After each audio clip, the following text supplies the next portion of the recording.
Bonjour, je suis Françoise Monteil et j'habite à Jacou depuis 1991.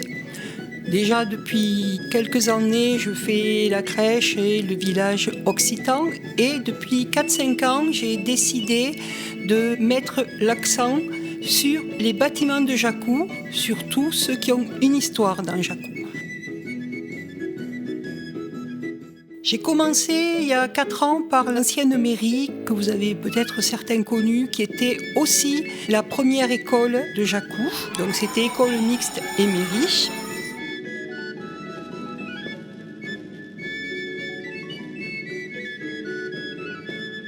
J'ai fait la chapelle aux liens. J'aime bien ces bâtiments en pierre. Et j'ai fait le lavoir avec, à côté, la maison du garde champêtre qui était aussi l'ancienne poste. Et cette année, j'ai vraiment voulu faire le château. Ça n'a pas été sans mal, parce que difficile à faire et à le laisser vraiment à l'échelle des autres bâtiments. Sinon, il ne pouvait même pas sortir de ma maison. Et ça m'a demandé quand même pas mal de travail, parce qu'il n'y avait pas vraiment de plans, vraiment de photos anciennes. Surtout que c'est un château qui, au départ, était une chaumière, puis à la Renaissance, s'est transformé en petit château. On appelle ça une folie montpelliéraine. Et au fur et à mesure, il a subi des modifications. L'année dernière et l'année d'avant, j'avais fait la fabrique qui a été construite entre les deux guerres et qui transformait le raisin en apéro, qui s'appelait le jack. Et puis pendant la Deuxième Guerre, quand il a manqué de sucre, le marc de raisin servait à faire du sucre en remplacement. Et jusqu'en 93, on pouvait voir la grande cheminée qu'on voit actuellement sur mon village.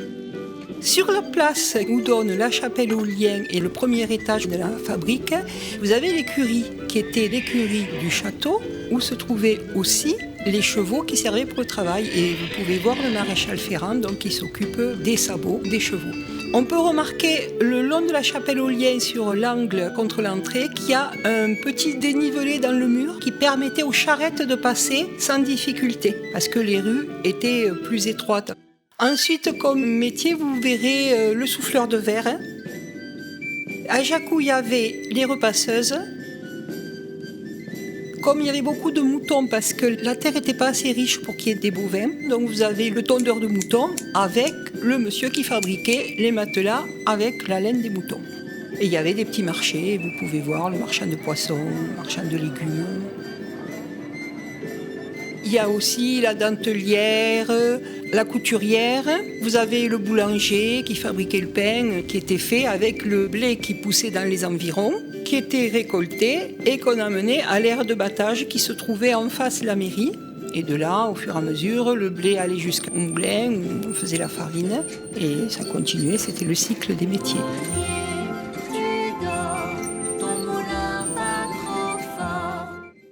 J'espère que vous avez pris plaisir à regarder cette vidéo. Et l'an prochain, je vous attends nombreux pour regarder l'exposition et les nouveautés que je vous proposerai. Si vous voulez des renseignements sur les constructions, comment je fais les fausses pierres, comment je fais les arbres, vous pouvez me joindre sur mon mail, c'est avec plaisir. Pour moi, c'est un moment d'échange aussi, cette exposition.